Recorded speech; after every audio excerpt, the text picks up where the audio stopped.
I stood outside my own home, suitcase in hand, staring at the door I'd walked through 1,000 times, now locked to me forever. My wife, the woman I'd loved for 15 years, had just thrown me out, believing her daughter's lies.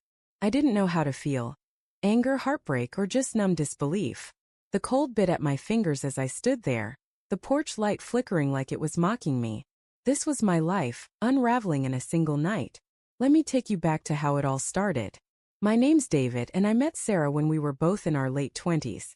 She was a single mom then, with a 6-year-old daughter, Chloe, who had these big, curious eyes that could melt anyone. Sarah was everything I wanted, kind, sharp-witted, with a laugh that made the world feel lighter.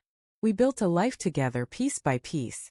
I adopted Chloe, treated her like my own, coached her soccer games, helped with homework, even held her when she cried over her first breakup. We were a family. At least I thought we were. Things started shifting when Chloe turned 19. She was in college, home for the summer, and something in her changed. She'd always been a bit headstrong, but now she was distant, sharp-tongued. I'd catch her whispering to Sarah, and when I'd walk in, the room would go quiet. Sarah started looking at me differently. Small glances, like she was searching for something she wasn't sure she'd find. I'd ask, "Everything okay?" And she'd nod, but her smile didn't reach her eyes. One night, I overheard them arguing in the kitchen. Chloe's voice was low, insistent. "Mom, I'm telling you I saw him. He's not who you think he is." My stomach dropped. Saw me? Doing what? I stepped in, trying to keep my voice steady. "What's going on?" Chloe just stared at me, her face cold, and Sarah wouldn't meet my gaze. "It's nothing, David," Sarah said, but her voice trembled. I pressed, but they shut me out. That was the first crack in the foundation. Over the next few weeks, the house felt like a minefield. Sarah grew distant, sleeping on the edge of the bed, her back to me. Chloe was always there, hovering, watching me like I was a stranger. I'd find excuses to stay late at work, dreading the tension at home. Then came the night everything broke. I got home late, exhausted, and Sarah was waiting in the living room. Arms crossed, eyes red from crying. Chloe stood behind her, smirking. "David," Sarah said, her voice barely above a whisper. "Chloe told me everything." "How could you?" I froze. "Told you what?" "Sarah, what's going on?" She shook her head, tears spilling. "Don't lie to me. She saw you with that woman. She saw you at the hotel." My heart pounded. Hotel. Woman. I hadn't been near a hotel in years. I tried to explain, but Chloe cut in, her voice venomous. "I saw you, David. Last month at the Marriott. You were with some brunette, laughing, checking in. Don't act innocent." I stood there dumbfounded. I hadn't been to any Marriott. I hadn't been with anyone. But Sarah believed her. She looked at me like I was a monster. "Sarah, I swear she's lying. I don't know why, but she's lying." My voice cracked, pleading. Sarah just shook her head. "I can't do this, David. I can't trust you anymore." She handed me a suitcase already packed. "Get out." I looked at Chloe, hoping for some flicker of guilt, but her face was stone.